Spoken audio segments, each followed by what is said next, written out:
And we're live. Thank you for joining us for this first episode of 2026. This year we have some interesting guests lined up, so make sure you join us every week or almost every week. Since the last episode, we released an update of WP2FA, which now supports passkeys.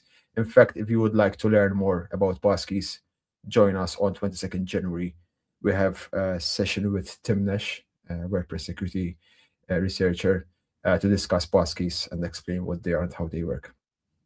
For today's episode, we have a very interesting guest, has a very interesting story. Started as a writer for a local newspaper in 2002, started his computer engineering course and learning English in 2006. Started his first blog and continued building from there. And nowadays, he is the CEO and founder of rtCamp, an agency, a WordPress enterprise agency of 250 people. Thank you for joining us, Rahul. How are you? Yeah, I'm good. Thanks for inviting me, Robert. You're welcome. Before we jump in today's subject about Enterprise WordPress, can you tell us a bit more about rtCamp and what you do? Yeah, so as you mentioned in the introduction, so I started my journey as a blogger. So rtCamp initially started as a kind of a media house, which was hosting our blog network. Like we had different blogs under one umbrella. And from there, we pivoted into doing WordPress development, initially small business. I won't say one small business. Our first audience was literally company of one, like people who are doing their own, people who are building their career as a professional blogger. And they used to, hey, I like this on your site. Can I have it on my site? Yeah, $10, $20. So those were the initial projects. And then, yeah, from there we kept moving. Then over the time we shut down blogging completely and become this enterprise consulting agency over the years. Interesting. This is exactly what I want to ask you about the enterprise, because you just mentioned the enterprise. Yeah. So I see it a lot, like people use this term enterprise WordPress. From your experience, apart from the code base, what makes WordPress like a business critical, an enterprise business critical solution? What's the difference between that and a non-enterprise WordPress installation? Yeah. Yeah, so first, like I agree, enterprise word is used quite liberally in context. Like anybody who wants to charge premium usually say, "Hey, this is an enterprise plan. This is enterprise. This is where enterprise." Uh, yeah, so it's like I think, yeah, it means different thing to different people, but more often, especially in open source communities, which are like usually centered around software, so naturally coding heavy, engineering heavy, we think a lot about only code or mainly code when we think about selling to large businesses like large scale enterprises, which is not wrong completely. Code and like a large part of relationship or winning a deal is revolved around the code, like the how can you prove security, scalability, or performance, like the history of you delivering something at large scale. But then that is literally half, or I would say less than half, part of the real enterprise big projects. Like how do I put, a lot of it is about understanding how enterprises operate, like, and there are so many variations. Like the governments operate differently, listed companies operate differently. Sometimes there are like these house of brands, like this is conglomerates, like which are like span across 20 countries, 30 brands, uh, and there is usually, you need to factor in a lot. Like the common thing is, there is going to be a lot of red taping at every, so you need to have a lot of patience. Like you cannot expect like somebody will submit contact form or you will get a referral and in a 1 week you will walk away with that deal. Like that never happened to us also. Like even after like 16 years or let's say 10 years in only in exclusive enterprise space, it's a long journey, involves a lot of stakeholder, a lot of patience, a lot of paperwork, dealing with people who are never going to use the tech, but will going to ask a lot of questions. So, and initially it might sound absurd, like why these people are asking these questions to us, but then it starts making sense because they are also for part of the bigger system. Like sometimes the question come from the compliance team, sometimes it comes the legal team, And once you start understanding all the non-engineering forces that operate within enterprise space, you kind of position yourself better for the success, like in this space. So is it fair to assume that the biggest difference between enterprise and non-enterprise is more the things around it, as you said, rather than the actual code base? Yep. So I would say that let me put it in two way. For winning the deal, the non-code part is actually more important, because code will only kick in once you start project. If you don't get the project, there is like the question will not come to that point. An initial so it's like first few iterations like the NDAs, like security questionnaire, like sometimes these companies send vendor onboarding forms. So there are many steps in the journey where code is not discussed to begin with. So usually, like, so if it comes from referral or like inbound lead, usually they go through a case study. So some kind of assurance they already have about your engineering capabilities. So usually first question is, hey, have you worked with somebody in our industry? And in our industry, sometimes they mean compliance, like they want to know, like, done have you built any website with like HIPAA compliant or meet some accessibility standard? So it's like uh, it's very subjective or specific question to them, and we need to get it right. Like, what are they trying to understand? Like, are they trying to understand technology? Like, have you moved something from AEM to WordPress or sitecode to WordPress? Or they're trying to like go through some legal compliance, some kind of government checklist which is applicable in a particular country or in a particular geography or in a particular sector. And the sooner you get it, the more tailored response you give it. So in terms of code, WordPress is open source. There is no limit. You can build anything on it. Uh, but that confidence starts from understanding their business, not the other way around. Like, you cannot just say we have 50,000 plugin, we can do anything for you. Why not you give WordPress this opportunity? So it boils down to understanding the domain business, the invisible forces. Interesting. Yeah, we do get, in fact, we do sell to some enterprises. And as you are saying, Yeah, before you sell, even like sometimes it's a bit of a big overhead, like even to sell a $99 plugin, 140, you have to yeah, first fill in this form to become a vendor with them, and then to be yeah. approved as a vendor, and then you have to send requests for a quote, and there are a lot of these I things. get You it. have Yeah, I get it. exactly, yeah, which is a bit of an Mm. overkill, in all fairness. But is it kind of like also, is it like, what is these enterprises? Do they know kind of thing? Like, because you said you as an agency have to understand the enterprise requirements, but do they understand how WordPress businesses typically work? Because as I said, like sometimes to sell a Yeah. $149 plugin, it's like it's almost an overkill, you know? Yeah. So, how do I put, like, so first, like, they don't expect, so somebody sending you that kind of data request is like is not looking for something to buy from $100. Like, they expect, like, this is additional risk.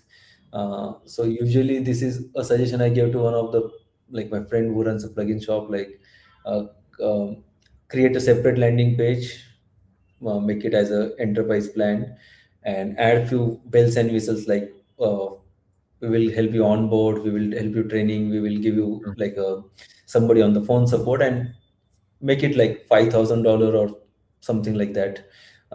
It should be in thousands, like, at least, even if about plugin license. And then it's worth your time, and then they can also understand. If they don't want to go through it, like, you can ask them, hey, go to the checkout page, $99, Mm. put your credit card. Yeah, Yeah.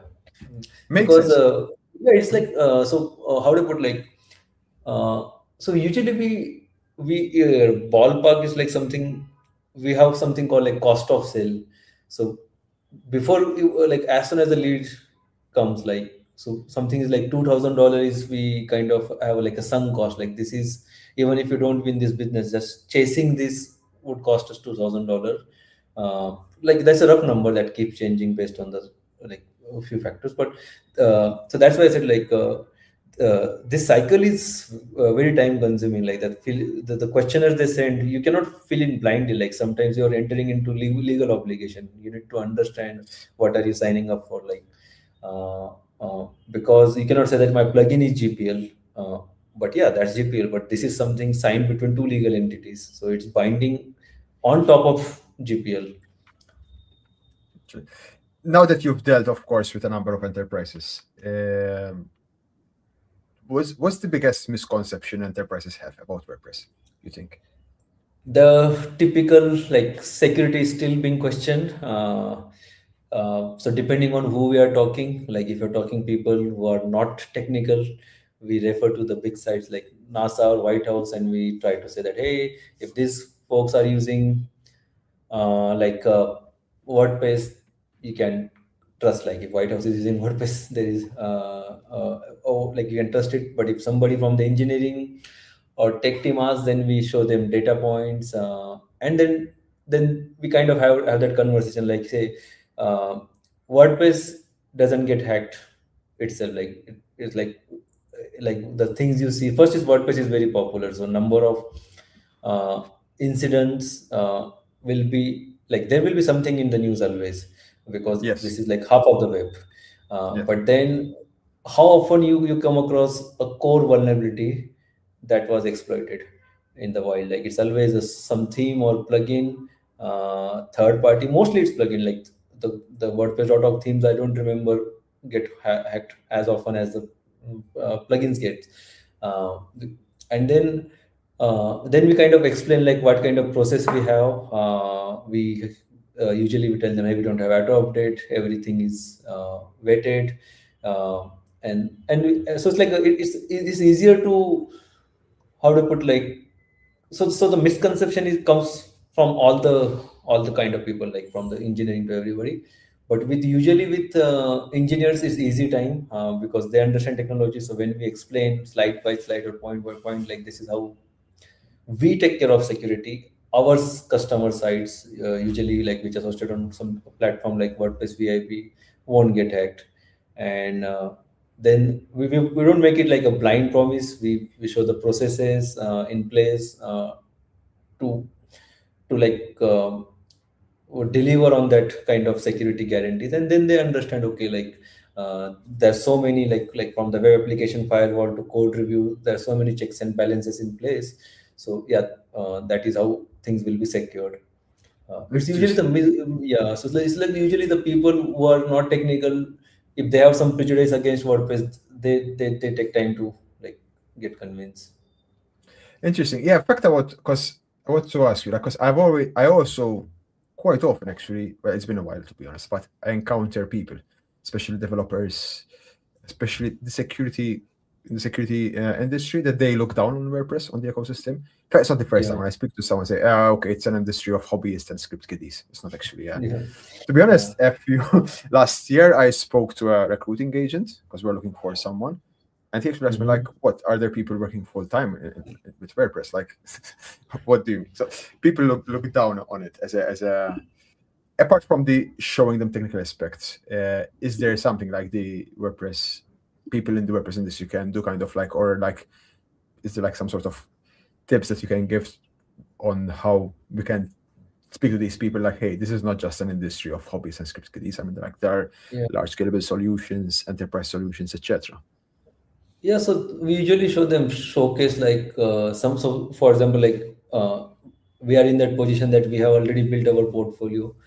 So usually we are biased. So in our pre-sale cycle, most of the resources we share are linked back to rtCamp, like our own case studies, some kind of white papers we where we basically have already addressed those concerns based on the questions received in the past. And now it's like more like a reusing the existing Q&A. Like it has become like a FAQ for us. They got asked so frequently. Now we have answers ready, compiled Mhm. in PDF, Google Slides, Google Docs, website, like in multiple format, ready for them to consume. But in general, like I think if you want, like, if, I understand, like if somebody is listening this as an agency, you may not want to refer them to resources on another agency site. So, and it's perfectly fine. So I think WordPress VIP is a good place. They have amazing library of resources that you can refer, which addresses a lot of different dimensions uh, about like different concerns, not just security scalability, but like productivity, enterprise workflows, how kind of ROI large companies are driving it. So I think there is more apart from security and security or scalability. There are other things also, like large enterprises looks for, like okay, security is okay, scalability is there, but is this software going to solve my problem? And that is the biggest thing happens, is like every enterprise has a different kind of business approval workflow. There is more there, and usually when we think of uh, like writing something in WordPress on a personal blog or something, we think of go to editor, write something, hit the publish button. That is not how it's happened in like like different companies. Like in some companies there might be a SEO team who will be a one point in that, like assembly line kind of production happens. Like there's a SEO check, there is a graphic designer check who will be like will be like tasked for a featured image. That can be micro step, and there can be legal checks like, hey, can you publish this? So can you map those workflows, their internal org structure to this system? And this is very often overlooked, but yeah, there are like solutions to this where I think I'm not able to like recall on my top of my head, but there are like case studies. If you go to WordPress VIP site and even other resources, you will find those case studies where, apart from security and scalability, enterprises has given this confirmation that they benefited in terms of the increased productivity, faster time to market, breaking the breaking news faster. Those kind of case studies exist, and not just across media industries, but outside like the mainstream media, like for large conglomerate which has complex org structure, like 10,000 people working in the company, and the article need to and a single piece of article need to go through like six to seven different cross functional team. They also have history of there are case studies where they benefited from WordPress simplifying this collaboration, reducing friction, and improving the overall productivity of their team. So yeah, so So it's I'm presuming in such setups there's a lot of customization, right? I mean, yep, it's yep, it's no longer the, customization. the standard WordPress Yeah, code. It's still the WordPress code base, but I'm sure there is much more yeah. customization. In fact, there's this impression, no, that most enterprises prefer to build custom. Is that true? Uh, so how to put, like they want to. So here's a fine line. Like so, I would say they prefer their agency partner like us to verify everything that goes on their like site. Uh, and as an agency, our goal should be like that. I always keep telling internally that curation over creation.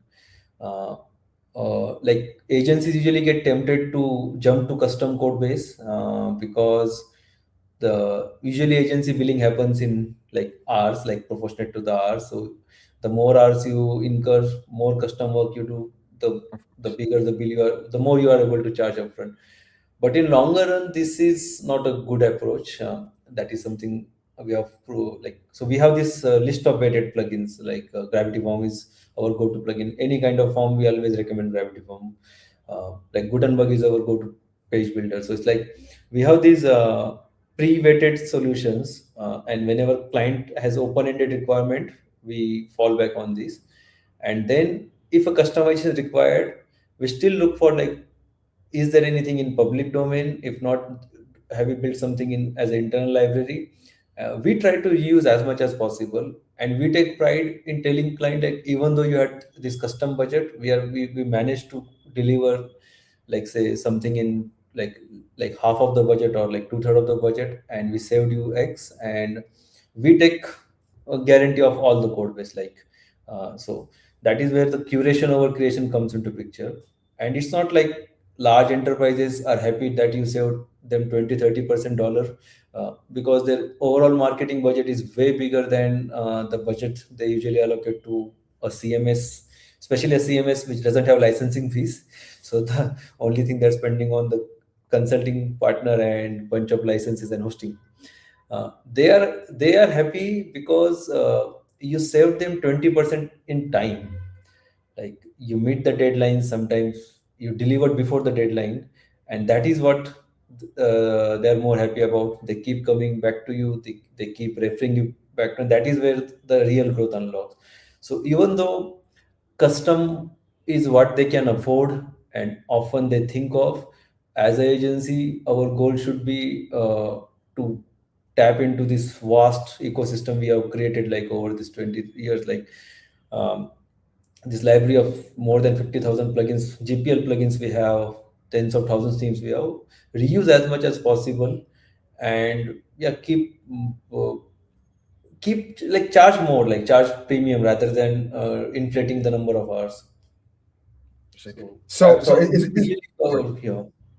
I mean, like, I was just saying, like, we usually tend to move avoid custom work, even though we are engineering heavy. It's good to know. It's good to know that yeah, first you check if there's something in the public space, if there's some solution. Uh, you have a lot of experience, of course, working with enterprises. When it comes to evaluating a plugin, a course plugin for Mhm. the forms, or any other type of plugin, maybe this is the answer is more for the product vendors. Yeah. What's now that you have experience working with enterprises, what do you look for in a plugin, in a product, to qualify as a suitable product for your projects? Yeah. So there are many things. The least is we run PHP coding standard like PHP CS to see if there is a known issue, something like that. If there are minor issues, we will fix it. We often send pull request or patch back to the plugin maintainer. Then we usually say like how the plugin is it supported or not, uh, what kind of maintenance it requires. For example, it is some taxation plugin. So taxation is keeps ever changing. So you cannot have a taxation plugin where maintainers think it's a one-time job, they dump the plugin and disappeared. So you need you need it to be actively developed. So it's like usually who is maintainer, first like licensing.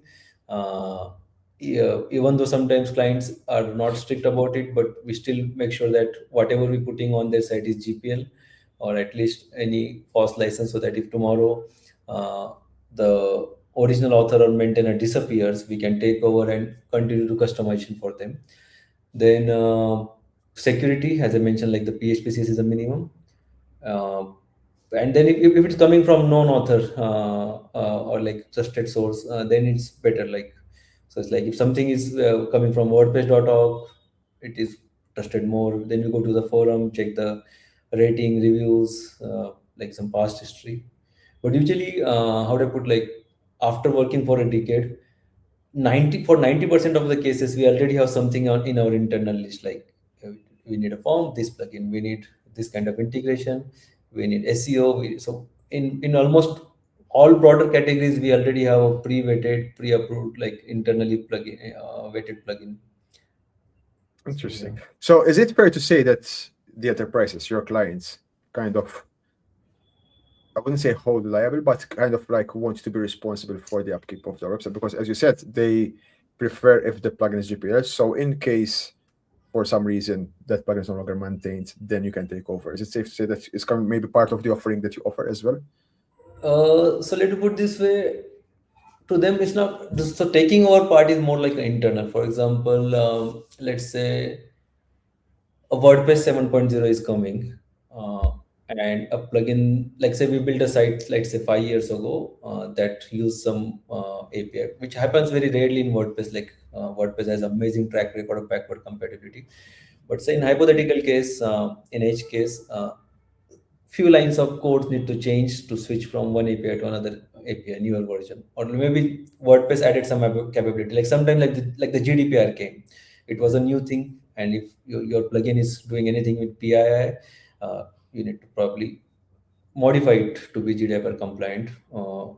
So, but now the original author disappears, like, and not in a like in a bad way. Like they might lost interest in the WordPress community. The plugin they might have created was a hobby. there could be n number of reasons, like they are not able to support the plugin. So it's a implied expectation that we as a vendor will act as a one point of contact for the entire ecosystem. So when we are dealing with an enterprise client, we are not representing rtCamp. We represent the entire WordPress ecosystem. Like we represent Gravity Form, we represent Yoast, we represent everybody. To them, we are the single point of proxy for all these entities, theme, plugins, hosting companies. All are like reverse proxied by us. So if it is in a, so usually how it works, like usually in large enterprise project, there is a retainer or maintenance contract, where like this clients pays like say lump sum, like either they buy hourly blocks. In some way, there is a commercial understanding reach through which there is a budget, there is a provision for us to keep maintaining whatever we build for them. That includes WordPress core updates, any security exploits that get reported like by the patch tracker and other sources. And all that being said, even if something needs literally an upgrade, like no security, nothing, just WordPress 7 is coming. Like sometimes things break for PHP update. Like something was built like on PHP 8 and now PHP, like 5 years later, PHP 9 will come. The dev authorism. So there can be any number of reasons. Basically, what is blocking their upgrade, or what is blocking their journey? So a standard SOP in agencies, like especially enterprises, like check with the plugin author, report to them, whatever support, like for, if they are totally unresponsive, go fix it yourself. And if they later respond, send them like, hey, this is a patch we have created. If you want, you can take it. Like uh, uh, so if they take it and release it, then we can again hook into the automated update mechanism. Otherwise, we end up maintaining that fork. Usually we maintain these forks in internal repos, uh, because like these are not security patches. Security patches we usually collaborate with the author to tell them like. Mhm.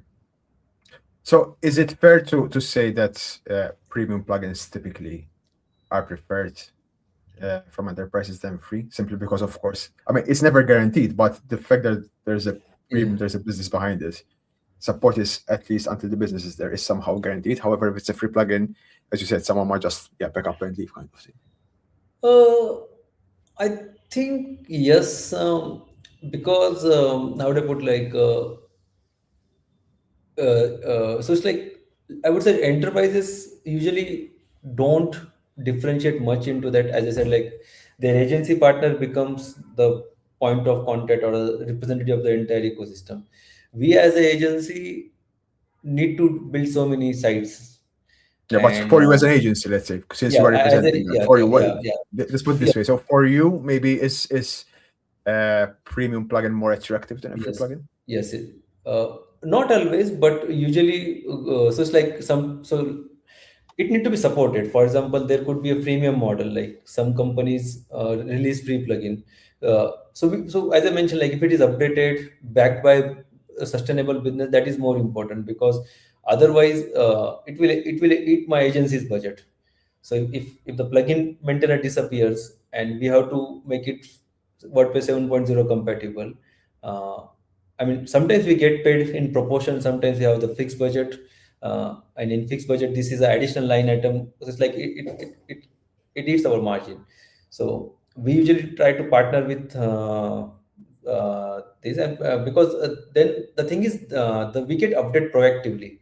So usually, like our release cycle is like, if WordPress 7 is coming on the beta or RC1, we will start testing our client side on staging. And if something is break, then there is some time, like the window is small. Sometimes we didn't know this will break. But if it is professionally maintained, like the premium plugin, then they have to deliver that update for like the tens of thousands of customers, like in some cases millions of customers, something like WooCommerce. So those updates comes much more like in time bound manner, uh, without putting stress on our resources. So we usually prefer, as I mentioned, like I mentioned Gravity Form, right? I mentioned the Yoast SEO. So everywhere we are using premium plugin. There are like free alternatives available. And another thing with agencies, that once they lock into a plugin, they don't change the plugin in that category. So it's like because we have, then we build processes around it, like our internal documentation, project management. It's like everywhere, and that is where the another reason for us to partner with premium plugins, because then we can take that extra effort to make it part of our day-to-day life, not just the project, but our internal processes, our guidelines, our tooling, everything, even the pre-sales documentation, everywhere that plugin is added. So we kind of bundle it as a core WordPress experience in that sense. Like, so when, let's say, like hypothetically somebody contact rtCamp, hey, we are going to build website for the first time. It's not going to like happen in rtCamp because we usually deal with established companies, but and they have like, we have no idea how a website looks like. So show us what is the baseline website you can build for us. So we'll go, this is a business which thrives on lead generation. So we will put gravity form, and we will not tell this is gravity form. We'll say this is WordPress, this is your contact form, this is your lead generation form, this is your SEO. So we, and like when we say SEO, it will be just SEO. There will be like Jetpack. There will be tons of these plugins seamlessly integrated and presented as a single offering. Only when it moves to the next stage, as a part of like the transparency in the proposal stage, we will like, this feature was powered by this plugin, the licensing cost is this, we as agency already have a license. So that is another good thing in WordPress ecosystem. Most premium plugins offer this agency license, where either there is like a huge limit on the sites or unlimited sites. And for enterprise agencies, like the large scale who deal with enterprise site, I mean, this is a little bit unfair to the premium plugins, but like 100 site license is a big enough for rtCamp even after 16 years, because we build like 10 20 big sites in a year.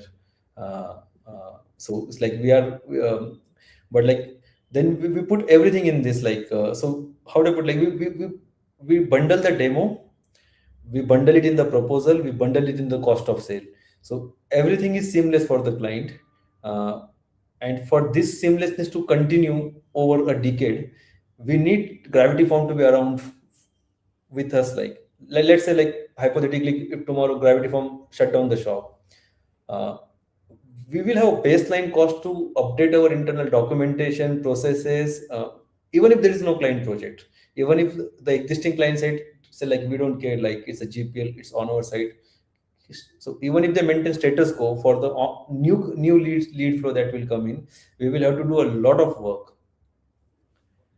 Interesting. And yeah, yeah, So basically, as a product vendor, I'm asking, as a product vendor, it's if you are in touch or have some relationship with an enterprise agency, it's important to understand that it's not just about the sale, but you need to invest time. It's a relationship. It's not something. Hey, yeah, here's the license. But you work together and hopefully, yeah, have this relationship. So it's worth for a vendor, even if it's just 100 site license, to invest the time, yeah, because then they build that relationship, right, with these type of agencies. yeah.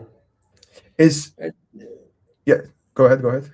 and like these relationships also, so usually with large enterprises, I get it, like the dollar per site revenue is little bit unfair because the sites are big. So the plugin pricing is not in proportion to the value of the site that is being used on. But then this agency channel opens up a lot of code integration. So for example, we have built like probably a dozen amazing high quality gravity form add-ons over a decade. So we, and as an agency, we don't have any interest in monetizing these small add-ons. So we kind of expand the ecosystem.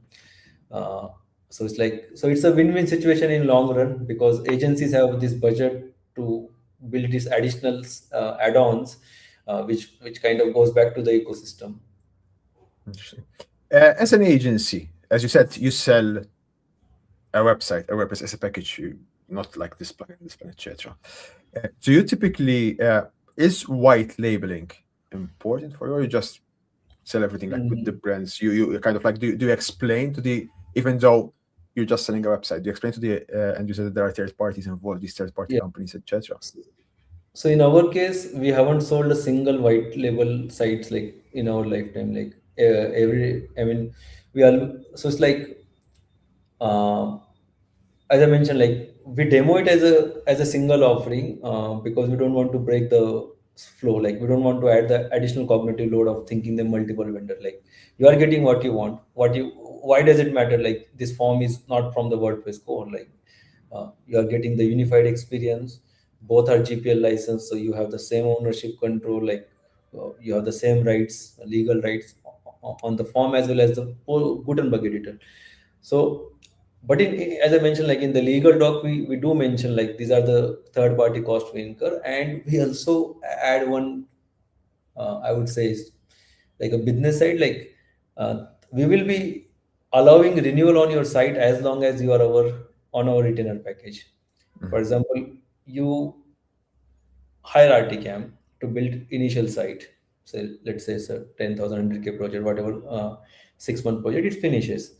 And for some reason, for whatever reason, like it can be like you don't feel like the site is important enough, or like it's not big enough for you, that you don't want to go for it, a retainer project. So if you're not remaining RTCAM's client, then we will remove our licenses. Can we will inform them like, hey, uh, you go and buy a Gravity Form license directly.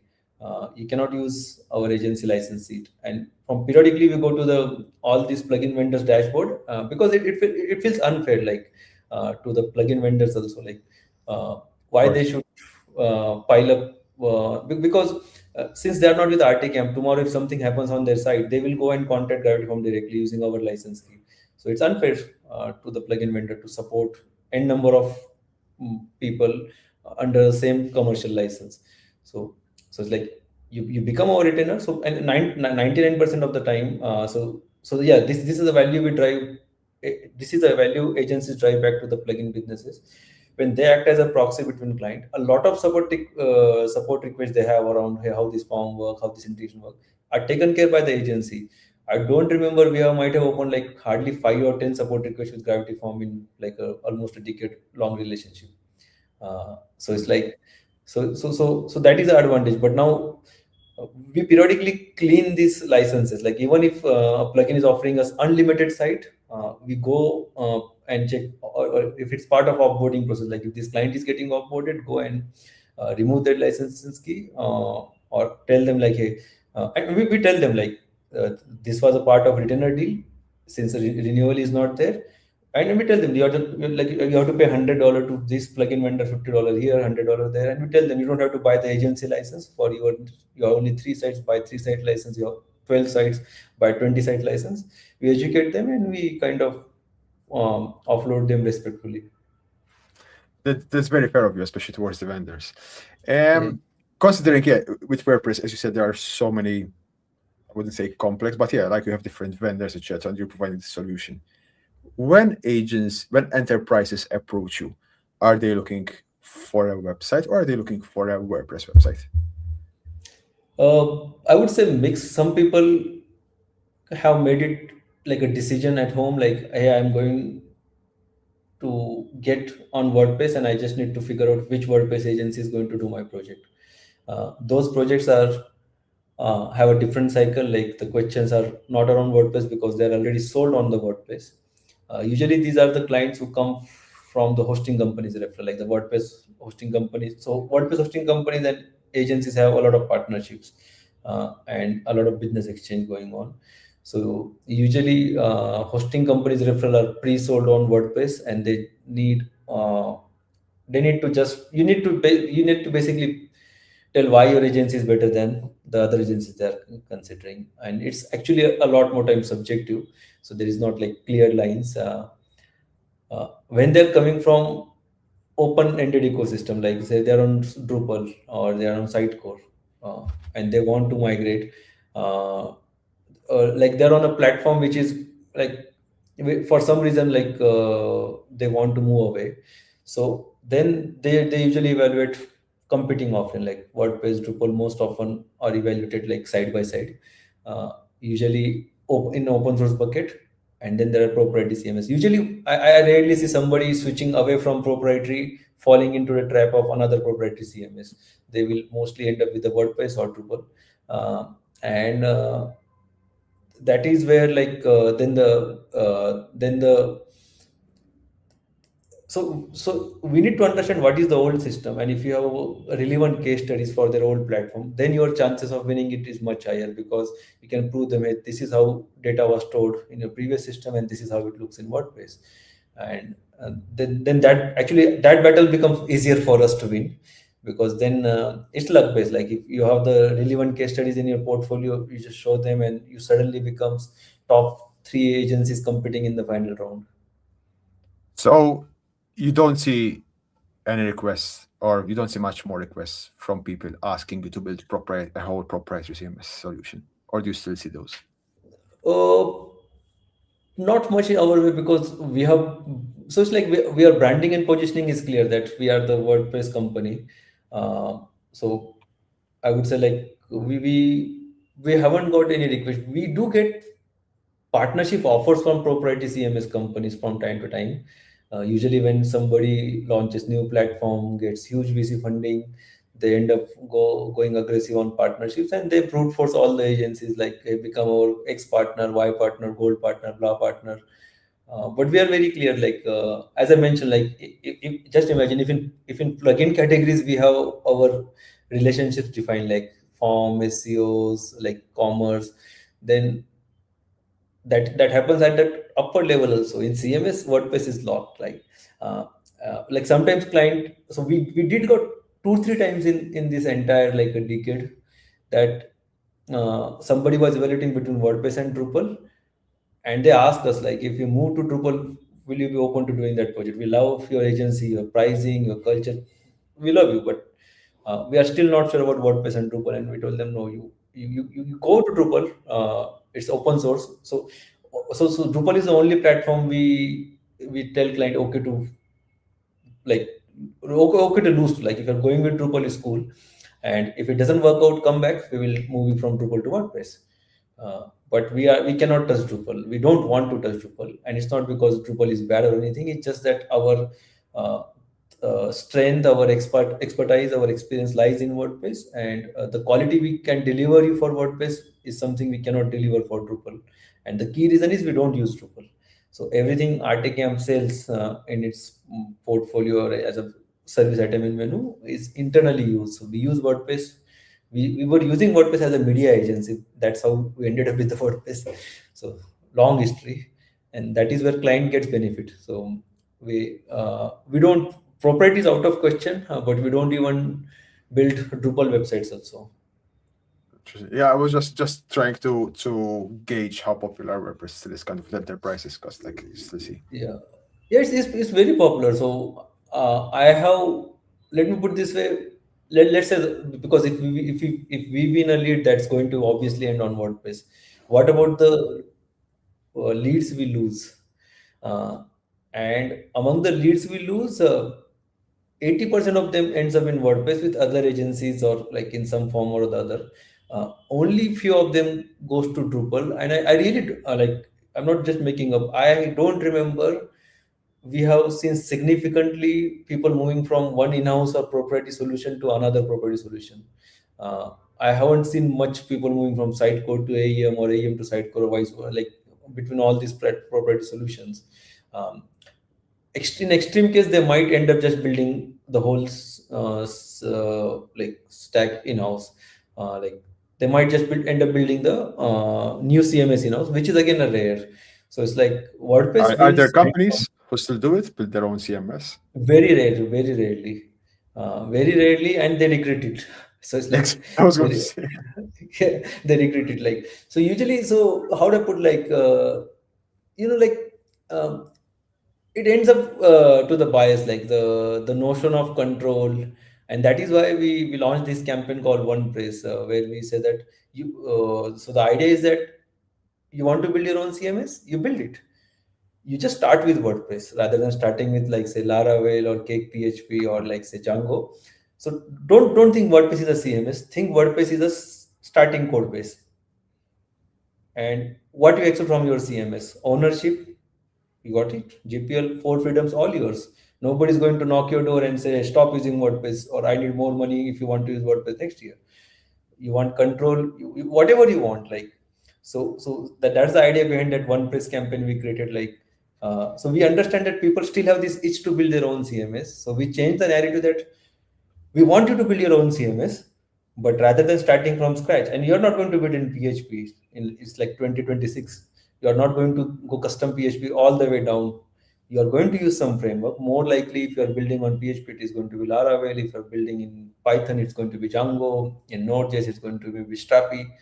So think of WordPress as a framework, not a CMS, and customize it to your heart, like whatever you want, however you want, and that's we call it WordPress. Like, and people customize it right to the point that if somebody decide to move them away from WordPress, they are looking at uh, similar effort as they would be moving somebody from proprietary platform or custom in-house platform, because they customize their workflows, they have their own theming, onboarding.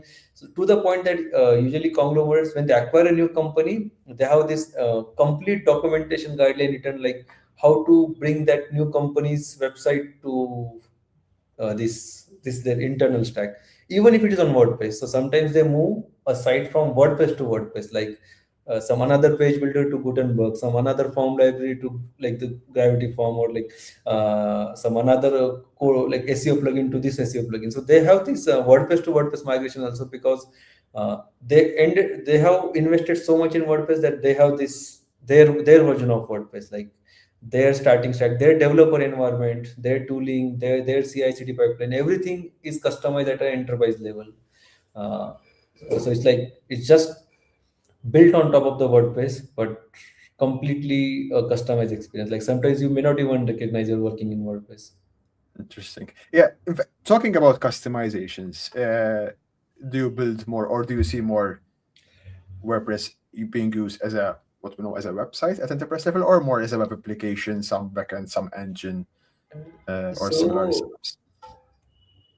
I think it's a still CMS, but usually there are often some microservices coupled, like depending on like a data pipeline. So for example, we had one customer, they had this like a Groupon like website, like it used to look like Groupon, like there was a lot of deals and huge website, like a lot of content aggregation. So when they came to us, we noticed that they have like they're scraping and processing tons of data from so many APIs, and all in the WordPress. So and it was slowing down a lot, so we moved that part to a separate microservice, and then it went all smooth. So it's like, so let me put this way: if people are using WordPress, there is going to be website somewhere. Uh, but in many cases, the website will have some part like there can be a personalization engine which might be talking to a data hub or a data warehouse and pulling some um pulling some like pieces of data chunks as the page getting assembled. So it's like a the end is WordPress, or like that would be wrong to say, because in some cases WordPress is behind and the front end is headless.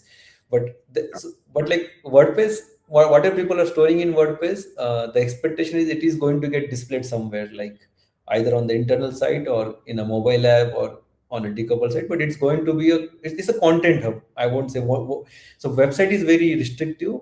It's a information hub, content hub, for large enterprises, and then that content can be exposed across multiple channels. Is headless popular? Headless WordPress enterprise. It's aspirational, I would say. Like many, so it's like how to think.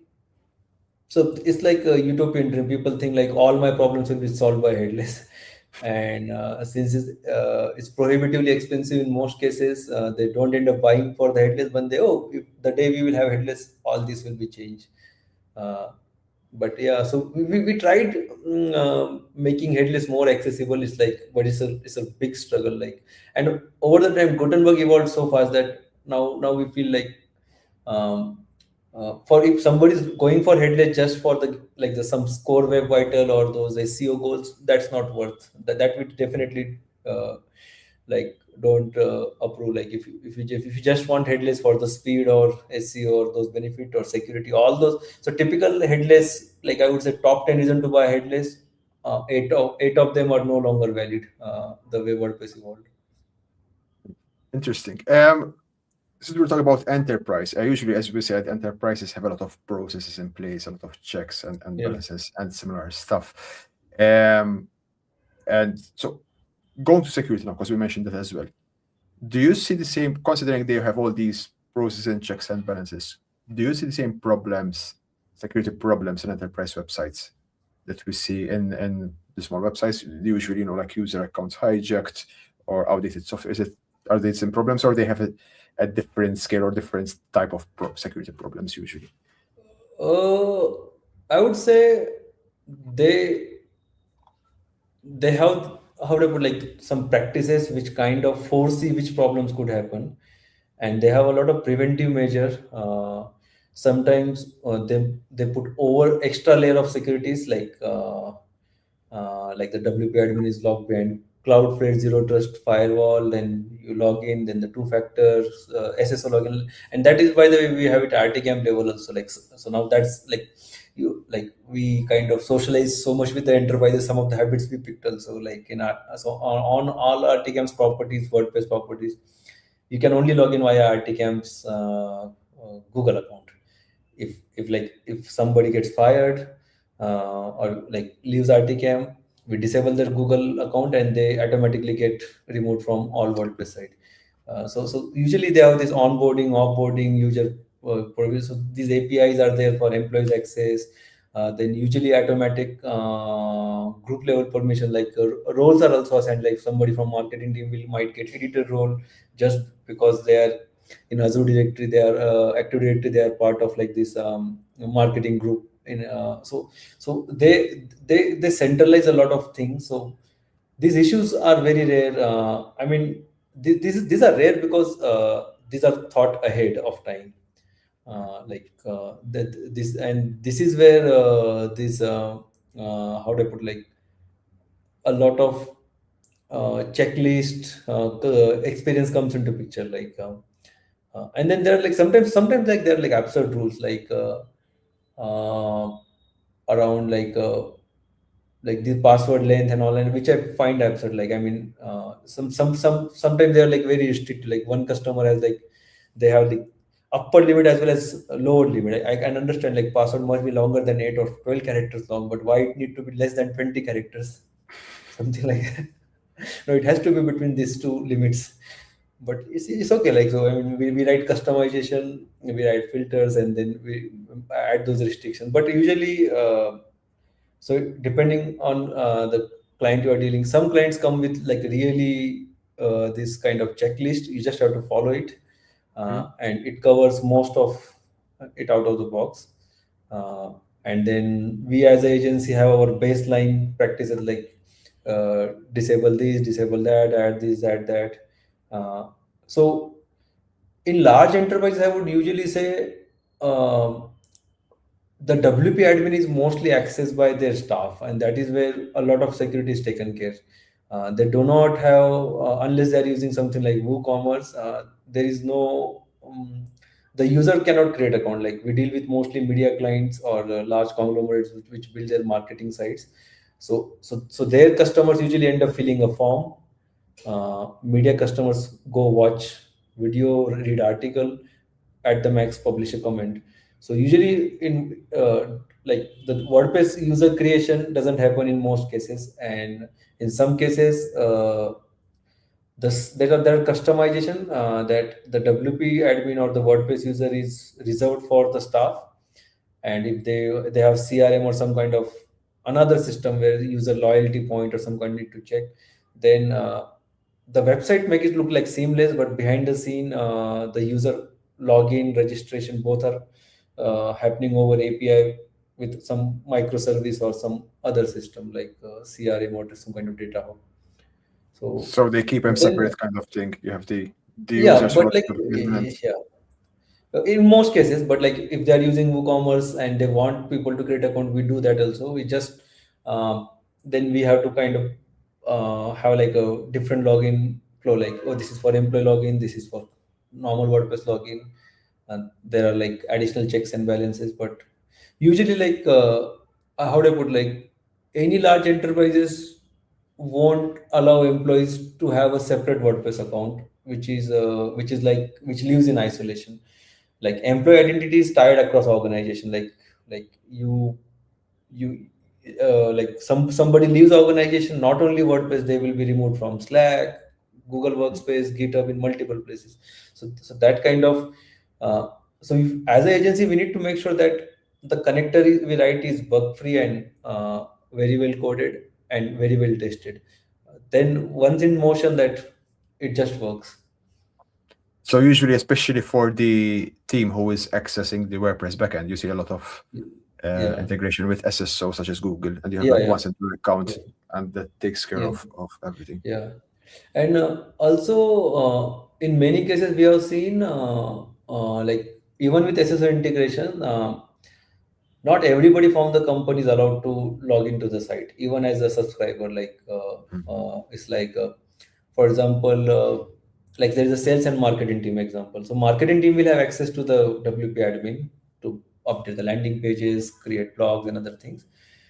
But sales will be restricted to the CRM. Like once a inquiry is captured in WordPress, through some integration, we'll push it into the CRM, like Gravity Force, Salesforce connector, something like that.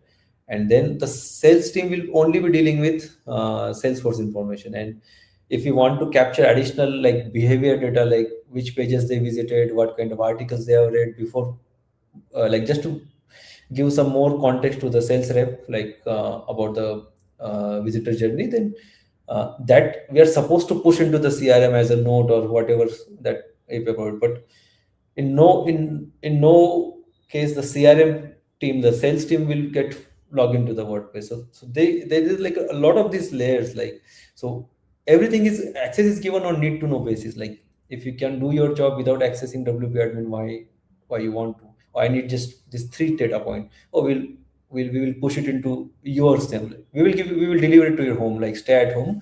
We will send it to your home.